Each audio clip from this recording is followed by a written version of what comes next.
Welcome back to the DFS Sweatshop. I am your host, the DFS Jerusalem, and you can follow me on Twitter at DFS Jerusalem. Tonight we're going to be breaking down the 7-game NBA slate, where we had 5 on the main DraftKings slate, but we also had a couple of early games from an earlier slate. You may have taken advantage of that. Most of what we played was going to be on that 5-game main slate, where we had pretty decent showing, triple dot buy-in. So anytime we can do that in the DFS Sweatshop, that is a profitable night for us. A lot of guys in the VIP on Facebook, as well as on Twitter, and a lot of our paid subscribers all had really good fantasy nights, whether it was football or it was basketball. I saw a lot of lineups in the 150s in football and above, and 300 and above on basketball. So we had a really good showing for the DFS Sweatshop tonight as a whole. And let's go ahead and just want to throw something out there real quick, because the NFL season, the regular season that is coming to a close. So that means the DFS season, when it comes to NFL, is kind of wrapping up. And if you're like me, a lot of guys that play NFL DFS, they're going to shift their focus over to NBA DFS. A lot of those guys are going to be there for the first time. And there's two ways we can look at it, right? Now, here in the Sweatshop, we can look at it as, man, we've got a bunch of new people coming. We're going to take advantage of new people that don't know as much as we do, because we've been playing all year long and they've been playing football, and we're going to eat up their money. That's one way. But the way that I would like to approach it is, we've got a bunch of new cats coming in. We can equip them with the information from a not only a basketball standpoint, but from an overall DFS standpoint. We can equip them with the information and the tools to become profitable players like we are here in the DFS Sweatshop, and that is what my goal is. So we're going to see a flood of guys who, the DFS bug bit them during football, and they're going to want to parlay that success or that experience altogether into some NBA DFS, and we're going to accept them with open arms. We're going to equip them with the tools and the knowledge to go ahead and win, and that is what we're going to be doing in the DFS Sweatshop in our transition from full-on NBA with a little bit of football here and there to the guys that have full-on football and no NBA. We're going to help those guys out when they come on over. So, and another thing, guy hits me up with some questions, man. Really good questions. He asked, about, how to become a profitable DFS player. What we can do to become profitable. And you know what? It was very vague, but I understood where he's coming from, because these are questions that I had going in. And the first thing that I wanted to impress upon him and anyone else who is new to NBA DFS is the single most important thing you can do when it comes to NBA DFS is watch games. You've got to be able to watch games. If you don't, if these guys haven't gone through an eye test for you, you're not going to know what spot to play them in and where to play them.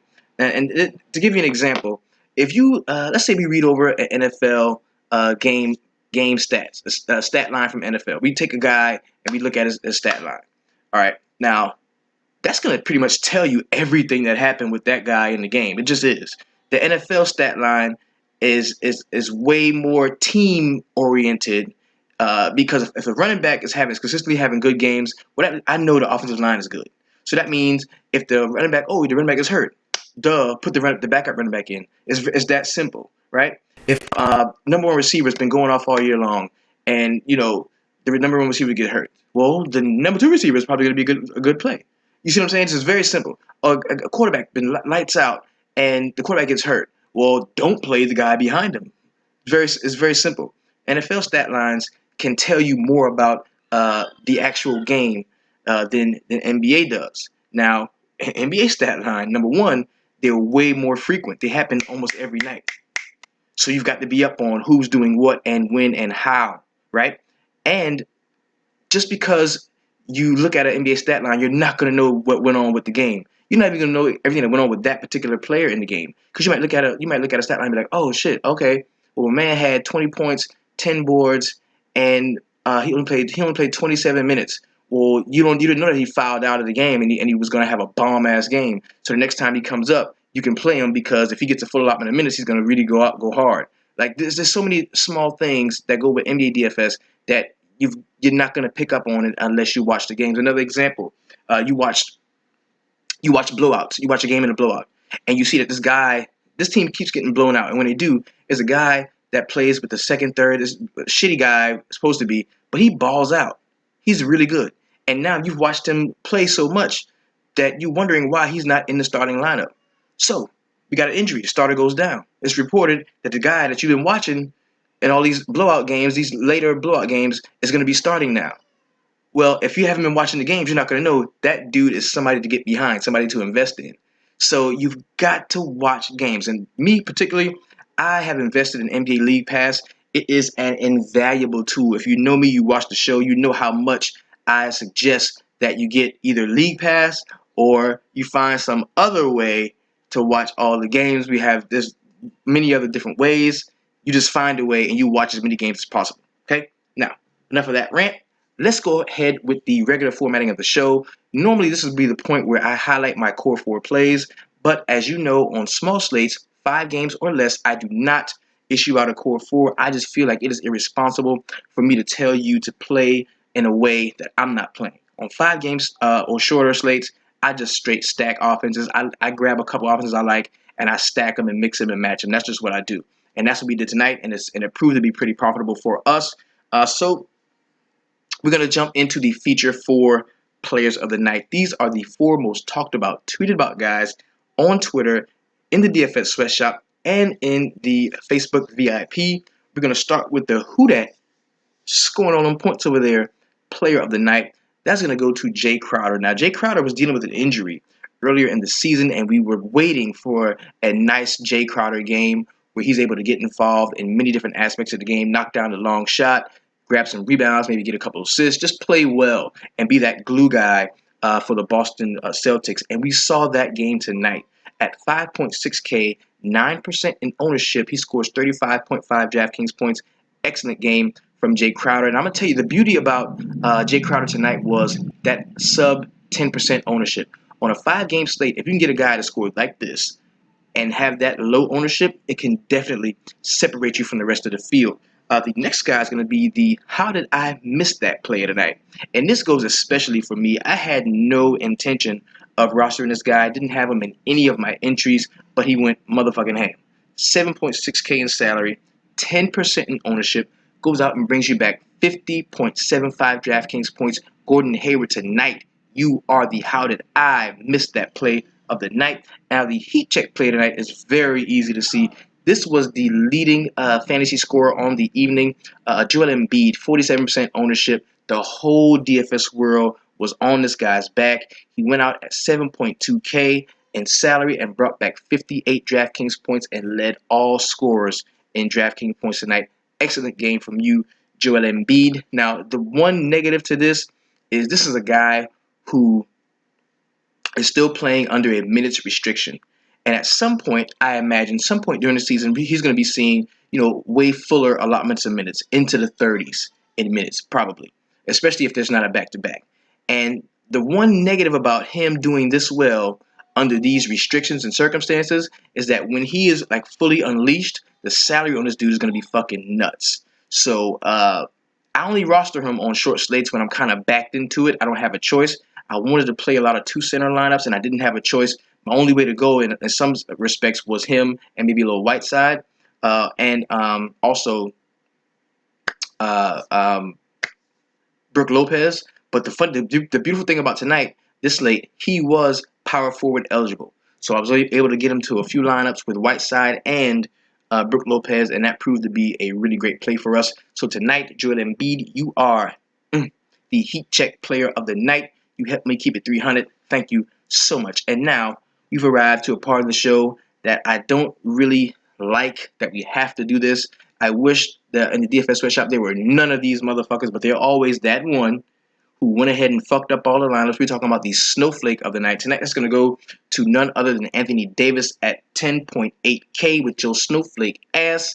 27% ownership. You brought back 21 points, and for that, you are a big 7 foot, 11 foot wingspan, size 32 shoe motherfucking snowflake with your unibrow ass, and you are right now tied for tied for first place in the running for Snowflake of the Year. You and two other dudes have now been named the Snowflake of the Night 2 times.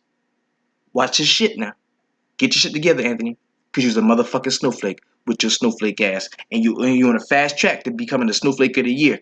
Don't do it to yourself. I ain't gonna do it to you. You're doing it to yourself, snowflake ass. Let's go and get on with the rest of the show. Now, we've arrived at a point where I'm gonna go ahead and show you the best DraftKings lineup I was able to put in tonight, and I do this again just to show you that transparency, and we want to really give you a look at the stacks, because you hear me talk a lot about stack, and that's what we did. That's what we did tonight. So let's go ahead and pull it up here.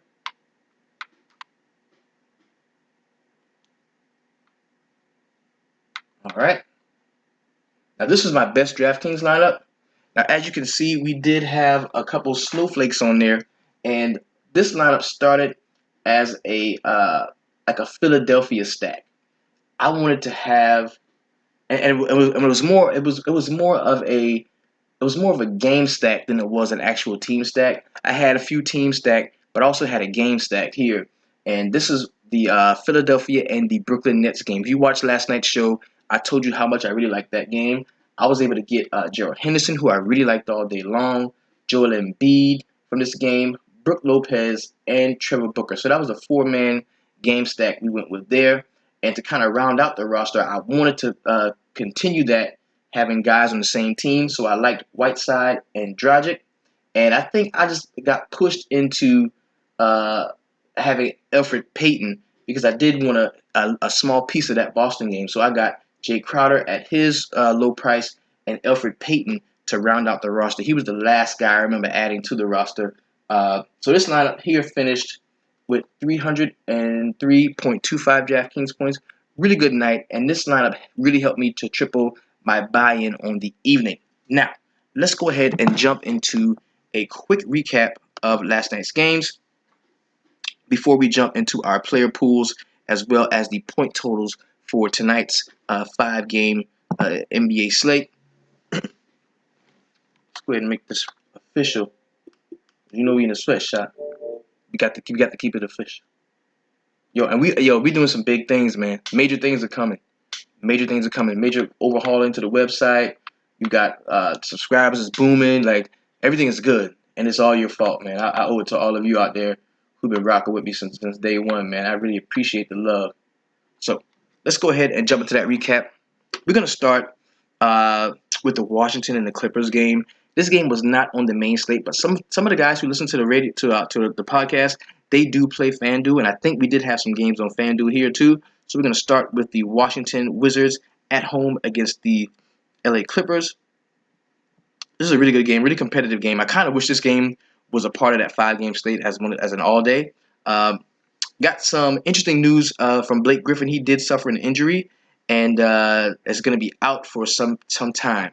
And you know how I feel about that. I love DeAndre Jordan whenever we don't have Blake Griffin. That's coming from last year because last year we were in that situation, and I just found myself fucking with Chris Paul and connecting him with DeAndre Jordan in so many spots, and it won me a nice amount of money a lot of times last year. So we're going to start on the Clipper side. We saw 13 and 17 from the aforementioned DeAndre Jordan.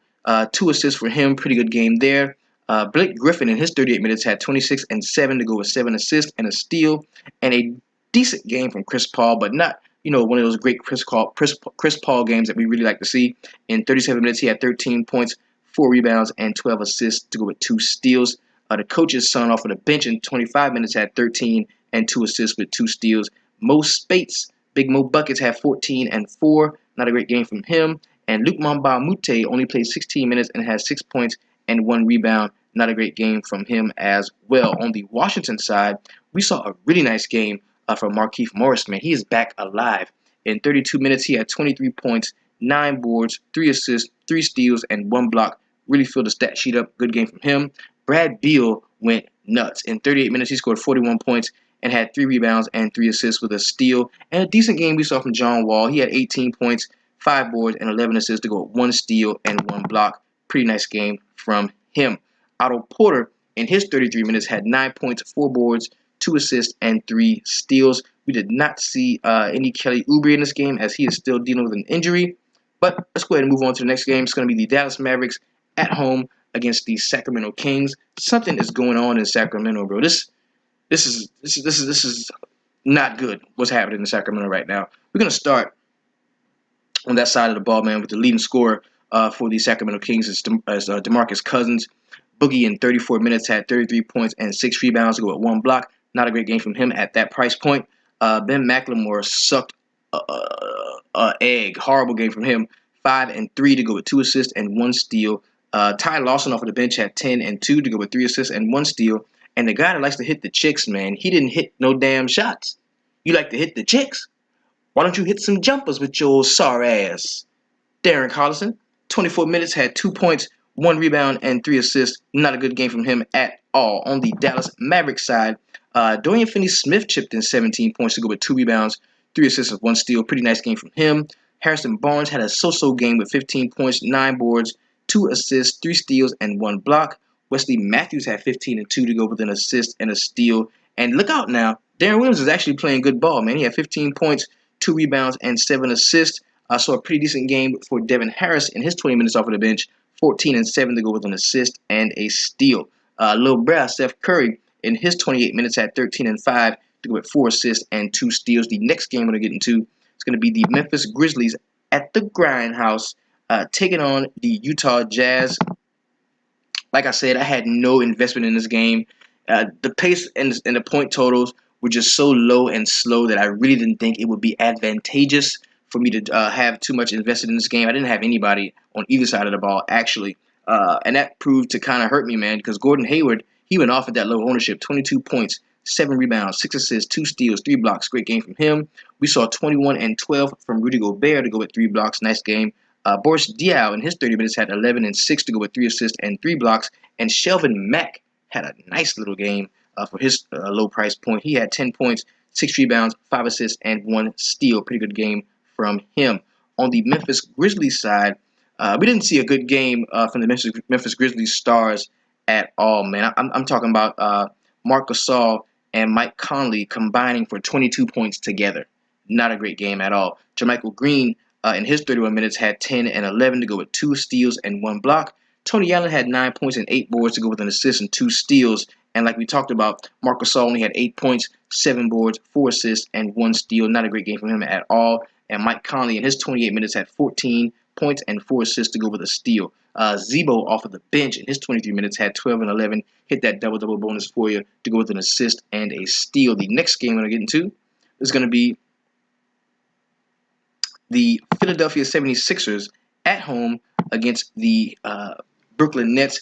This is where the heat check player of the night came in. But we're going to start on the Brooklyn side of the ball, where Bojan Bogdanovic in his 25 minutes had 14 and 6 to go with 2 assists. Pretty good day from him.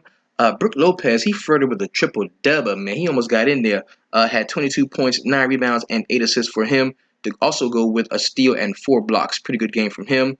Jason Harris off the bench played 27 minutes and had 19 points, 2 rebounds, 2 assists, and 2 steals. Good game from him. Jeremy Lin in his 22 minutes had 16 and 2 to go with 4 assists and 2 steals. And this is a very stackable offense. Trevor Booker was the only person that really underwhelmed in his 30 minutes. He had 5 points and 6 rebounds to go with 4 assists. Couldn't really do anything in the low post. So not a great game at all from Trevor Booker. Isaiah Whitehead in his 20 minutes had 11 points and 1 rebound. Not a great game from him at all. But we saw Jeremy Lin kind of pick up those minutes where he left off. And Sean Kilpatrick didn't play very well either. He had 7 points and 4 rebounds to go with 3 assists and 1 steal. And you can see that when Jeremy Lin is in the rotation, the other guys' minutes have dipped dramatically. On the Philadelphia 76ers side of the ball, Robert Covington in his 35 minutes had 15 and 5 to go with 2 assists and 1 steal. Joel Embiid, the heat check player of the night, had 33 points, 10 boards, 1 assist, 2 steals, and 3 blocks. Awesome game from him. We saw Ersan Ilyasova off of the bench for 30 minutes, and he had 22 points, 4 rebounds, and 2 assists with a block. Good game from him.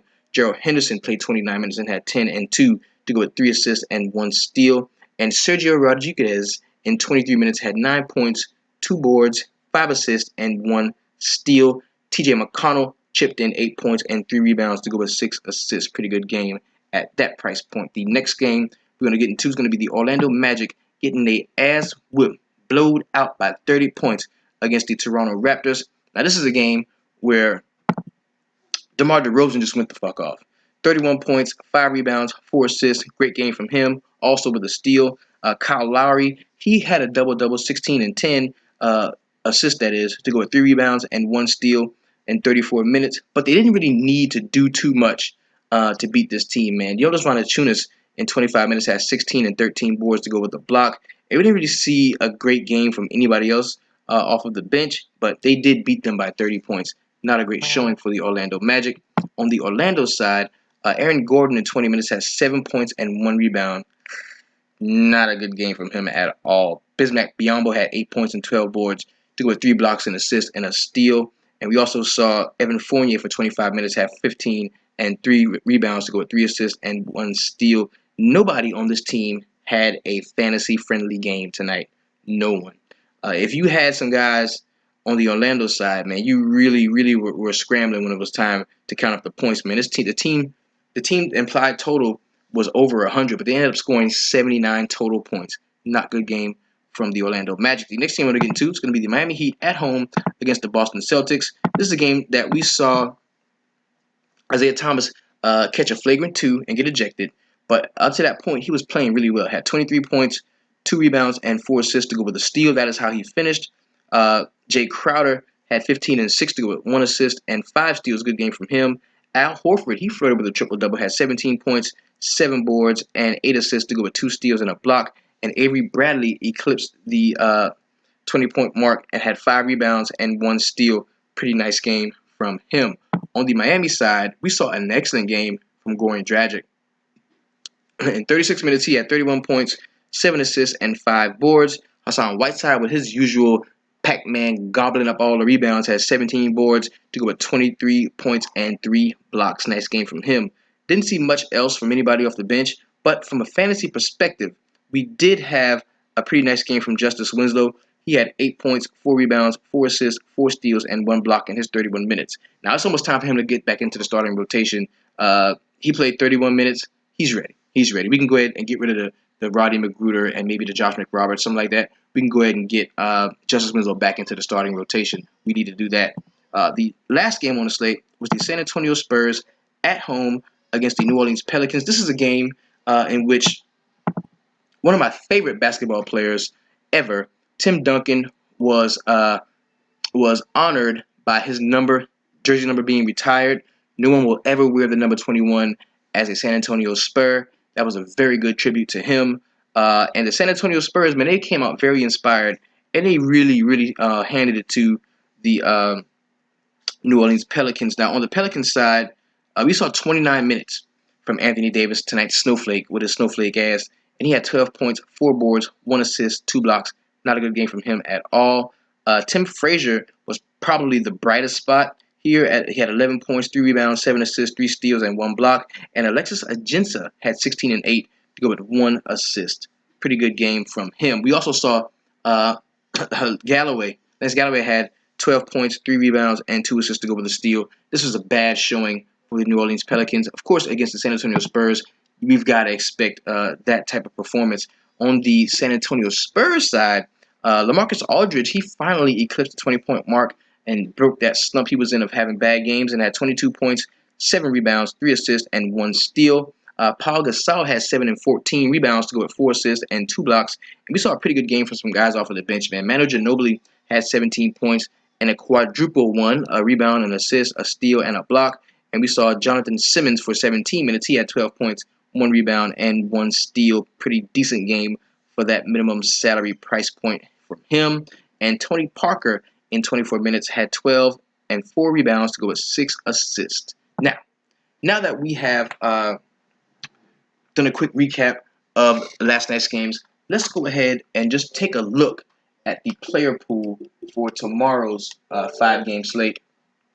And we do this just so that we can, get that first early read on who we're liking, who we think we're going to be rostering tomorrow, because this is the first time that we get to really check out the the player pool and the pricing. This is where we're going to develop our stack guide from. We're going to look at the prices and see what guys are going for. So let's go ahead and open this up. And of course, this is the DraftKings side. We're going to go to all of these guys.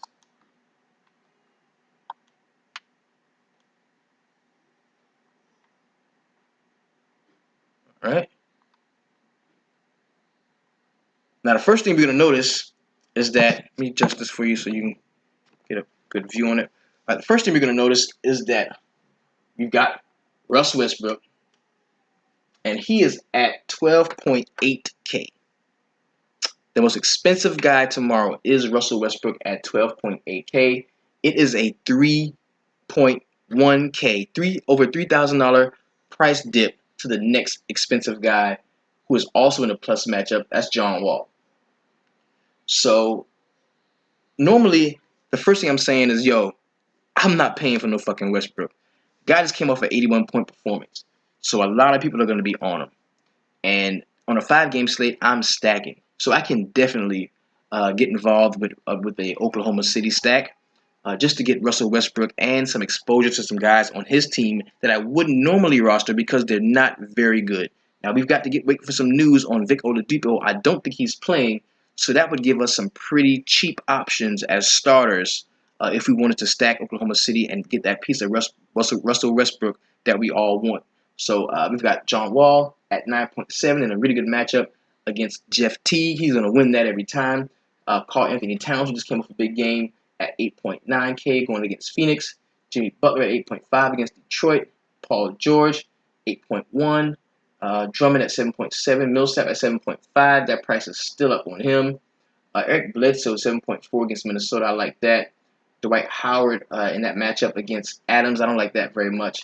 Jeff Teague going up against John Wall at 7K. The price is up on him. He had a 40-some-odd point game last time out. A lot of people are going to be chasing that. I don't like that very much. Then it's Schroeder against Russell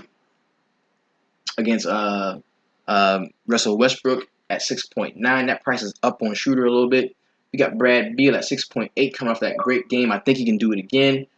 Zach LaVine is a no for me against Phoenix. Andrew Wiggins at 6.7 is probably a good play. We've got Dwayne Wade. I don't like him against Detroit. Harrison Barnes against Denver. That is going to be a nice game. That's going to be a nice game to stack. Nikola Jokic is at 6.4. The price is down 100 on him.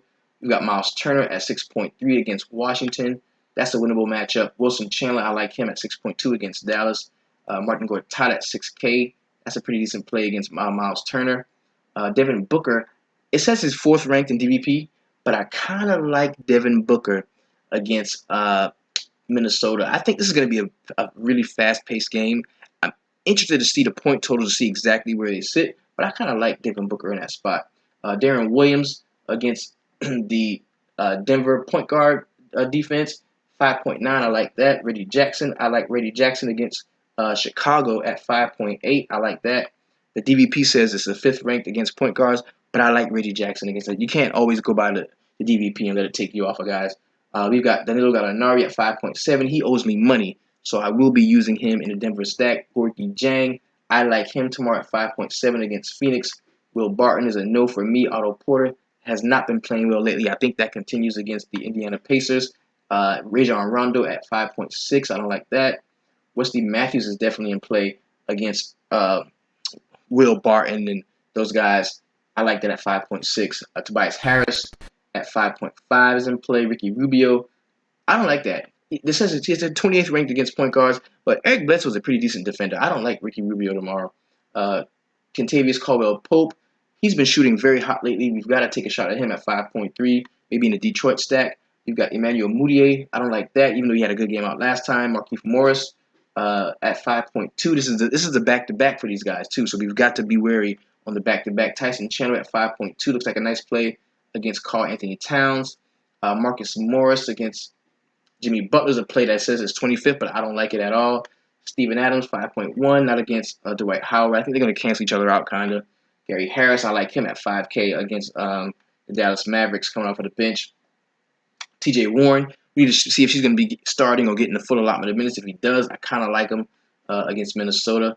Kenneth Faried at 4.8 is a decent play because we know that Nikolai Jokic is the starter, has been seeing different foul trouble situations, and when he comes off of the floor, we see more Kenneth Faried and we see less and less of Yusuf Nurkic. So I like Kenneth Faried tomorrow, not Nurkic at all. Thaddeus Young at 4.8 can be a nice bounce back play on a Washington team coming off of that back to back. Tim Hardaway Jr., no thank you. Robin Lopez at 4.6. He's in play. He is in play. Even though this ninth ranked DVP, he is in play to me against against Andre Drummond. Now the thing about this is Chicago has been playing some really bad basketball. Their last couple of games they played against the Milwaukee Bucks and they got smoked in both games. So I'm hoping they're going to come out with a renewed sense of urgency and really try to play a good game against the Detroit Pistons. We got Thabo Sefolosha at 4.6. I don't like that very much. Kent Bazemore, he is dead to me. Glenn Robinson at 4.4, no. And his Cantor at 4.3. That's definitely doable. Against the Atlanta second team, Mike Muscala and them cats, Enes Kanter is in play for me. CJ Miles is a no. Andre Robinson, no. Well, we can look to Robinson if we're stacking Oklahoma City. We can definitely do that.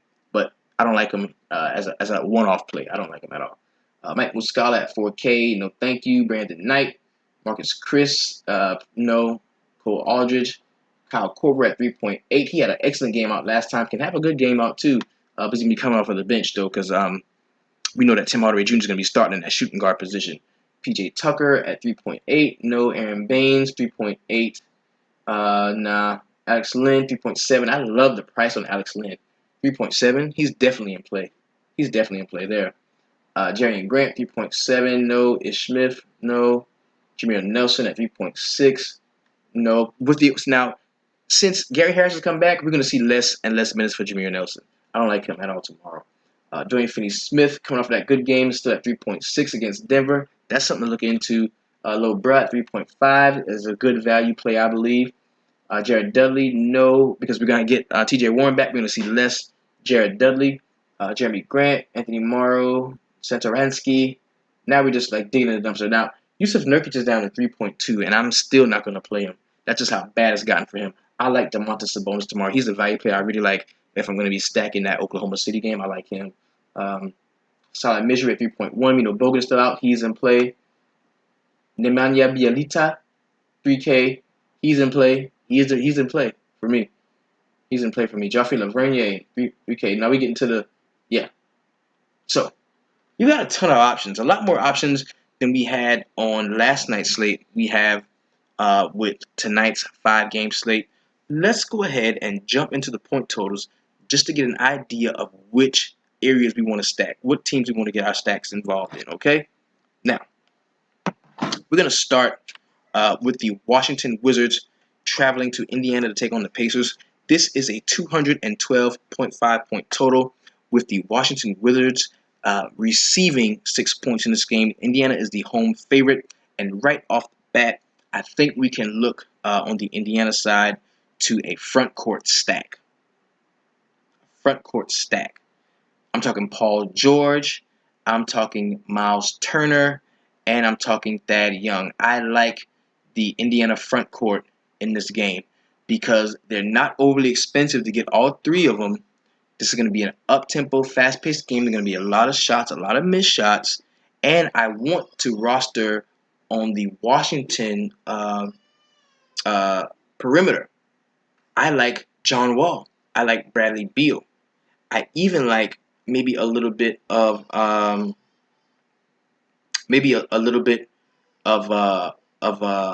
Markieff Morris. If he's going to be playing, that stretch 4 position, really stretching the floor and shooting the jump shot. I like him a little bit, but I wouldn't go like 4 deep on the Washington side, but I could go 4 deep on the Indiana side. I could go Teague.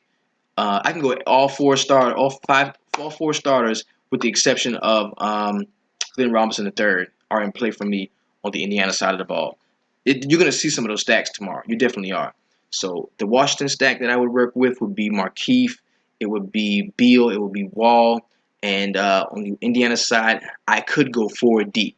So I like a lot of the Indiana plays, and I can also use any one of the four from Indiana as a one-off in other spots because I do like some other stacks too. The next game I'm going to talk about is the Detroit Pistons going to Chicago to take on the Bulls. This is the lowest point total on the evening. It's 195.5 point total. With the Chicago Bulls being the home favorite, they are giving up 3 points to the Detroit Pistons. The way Chicago have been playing lately, I don't know if they can give up points. The way they've been playing, even if they're at home. But I mean, if we're talking about stacking this game, you go no further, of course, than well, if you're stacking this game, you got to go Wade, you got to go Butler, and you've got to look at Rondo in this game. But I don't like Rondo's, and he would be like the key to the stack. And since I don't like him, the point guard is the key to most of the perimeter stacks. If you got a point guard that can not only facilitate but actually score himself, then that's the basis for a really good stack. But I don't see him being able to rebound because the way he scores, fantasy wise, he doesn't score a lot of points. He gets a lot of assists, and he also gets some rebounds too. And I don't think he's going to be able to do that, especially in transition against this Detroit team, because I mean they just gobble up all the rebounds. If it's not Andre Drummond, it's Tobias Harris. If it's not Tobias Harris, it is Marcus Morris. So I don't think that we're going to see a really great rebounding game from Rajon Rondo in order to justify that. So I probably won't be stacking Chicago. I might use somebody in a one-off situation, but I won't be stacking too much of Chicago. Now on the Detroit side, this is very stackable because the guys that are playing the best right now, not the best players, but the guys that are playing the best right now are cheap as shit. We look at KCP; he is still hovering around 5K. We look at uh, Reggie Jackson. A lot of people still don't believe in him, and he's been playing pretty well. Had a 40-point game out last time, still in that 5K range. So those are cheap guys that we can use and put that with Andre Drummond, who hasn't really been scoring the ball a lot, and he's going to rebound. So this may be something that we really can work with now, and even leave Andre Drummond off. We can go KCP, we can go Reggie Jackson, and we can go Tobias Harris or Marcus Morris in this game. So I think there's a few different ways we can go on the Detroit Pistons side. The next game I'm going to get into is going to be the Minnesota Timberwolves at home in a 214-point total, giving up 5 points to the Phoenix Suns. I love a Phoenix stack in this game. They're going to be on the road. It's a 214-point total, up pace, up tempo. The DVPs kind of point to not rostering some of these Phoenix guys, so I know they're going to be pretty low in ownership, as low as they could be on a slate this small. I do like Eric Bledsoe tomorrow. I like Devin Booker tomorrow, and I also love Alex Len as a value play. I think we can see some foul trouble going on with Tyson Chandler going up against Karl Anthony Towns. He's very active in the low post. Maybe just not a very great defensive game we see from him, and we see some more minutes for Alex Len. So I do like Alex Len as a cheaper play, and even off the bench, I think we can look to Brandon Knight in this game. We can look to Brandon Knight in this game off of the bench. So I think there's a lot of goodness there on the Phoenix Suns side. On the Minnesota side, I mean, the usual suspects are in play here. Zach LaVine. I don't like Rubio. Wiggins is definitely in play. He's been stroking the jump shot really lately. He's developed that mid range and that intermediate jump shot game. So he's definitely in play here. And of course, you got to look at Karl Anthony Towns. That would be the place that I would start that stack. But if you wanted to go cheaper, you can shy away from Towns and get Gorgie Jang in that plus matchup, or you can go with two bigs, Gorgie Jang and Towns, and then just roster one one wing player from Minnesota, maybe Levine or Wiggins. So that'd be a way to go to that game too. The next game I'm going to talk about is the Atlanta Hawks going to Oklahoma City, taking on the Thunder. I believe the last time they played, Schroeder went the fuck off. So did Westbrook. So I have no problem with stacking this game, either as a game stack or even a team stack. Either team. I think this is going to be a really competitive game. It's a 209-point total with the Oklahoma City being the home favorite, and they're only giving up 2.5 points to the Atlanta Hawks. So that says this game's going to be pretty close, and I agree. Oklahoma City doesn't have like the complete set of firepower it would take to like blow the doors off of the Atlanta Hawks. And we've got a couple Hawks that haven't been playing especially well lately. I know Millsap is not gonna see like super high ownership in respect to what he should be seeing because he's had a couple bad games out.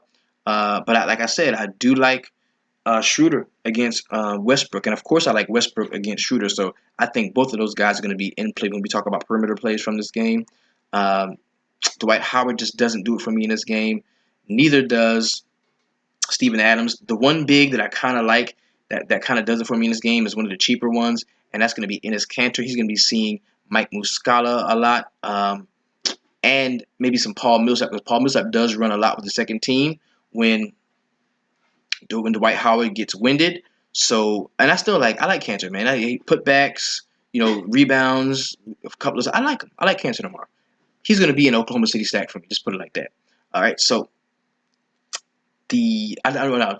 Now to really clear it up, I don't like Tim Hardaway Jr. He had 36-point game last time out. A lot of people are going to be on him. I don't like him at all. I'm good on Tim Hardaway Jr. The only guy that I really, really like in this game would be Dennis Schroeder, and I also like Paul Millsap some too. So I probably wouldn't be like full on 3-4 man stack on the Atlanta side, but if I got some OKC stack, I'm gonna have an Atlanta guy in there as well.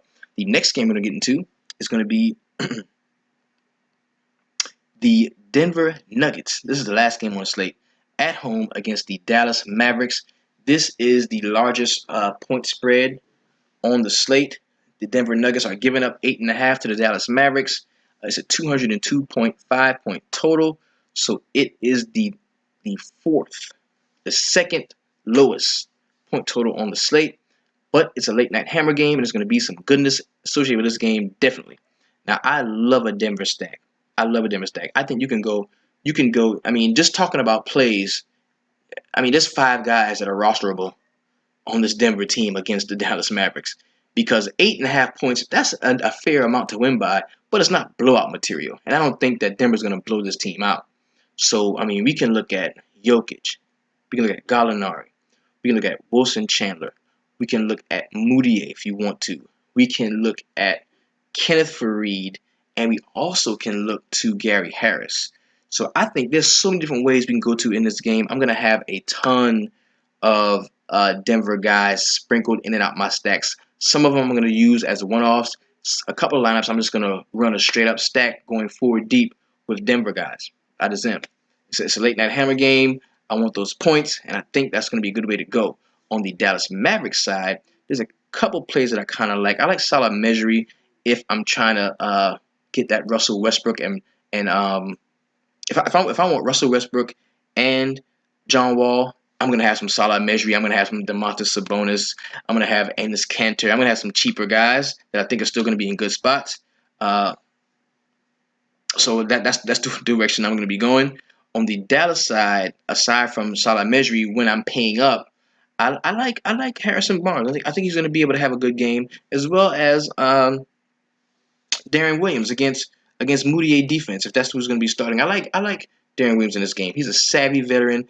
I think he can play well against the younger player in Emmanuel Moutier. There is a big size difference though. Moutier is a bigger guard, and he's going to be able to take advantage of that, scoring and going to the cup. So, like I said, we can definitely look to Moutier, and we're going to have a nice night tomorrow. There's going to be some stacks that are really going to pay off for us. So, this has been your DFS Jerusalem. You can follow me on Twitter at DFS Jerusalem. Thank you so much for supporting the show. You're doing it like in the most purest form as possible, giving me a voice, listening to me, tuning in and night out, liking, subscribing, sharing, all of that good stuff. But if you would like to further support the show, there's a box. One of these to my left, to my right, is a box. Click it. It says support the show. Let that box take you wherever it needs to take you in order to support the show further. You can cop you some DFS Sweatshop swag. Check the bottom of the video for the link. We've got just a few more days, and they're going to be shipped out to everybody that ordered them. You can support my personal PayPal at simmonsmaurice95@yahoo.com, or you can become a full-fledged member of the DFS Sweatshop family by going to www.dfssweatshop.com and registering there. Upon your paid subscription, you will be getting advanced tutorials on my Core 4 roster breakdown. You'll be getting daily newsletter, the spreadsheets, the player pools, the stack sheets on small game slates, as well as my core 4 plays each day. It is very worth it, and we're running like a little special. The first month is $8.99 up until the new year. After that, we're going to regular price month to month, and our yearly subscription is $119.99. This grants you exclusive access into the Facebook VIP. So take advantage of these things while they are available to you. Everyone that is playing NFL DFS and is coming to a close, come on over to the sweatshop. We got you. We got you. We will show you how to become a profitable NBA DFS player. We're going to take you on through the baseball and be on the lookout for some great things from the DFS Sweatshop. And it's all your fault because you have supported me from day one. This has been, again, your DFS Jerusalem. Thank you. And remember, in the sweatshop, we always keep it 300.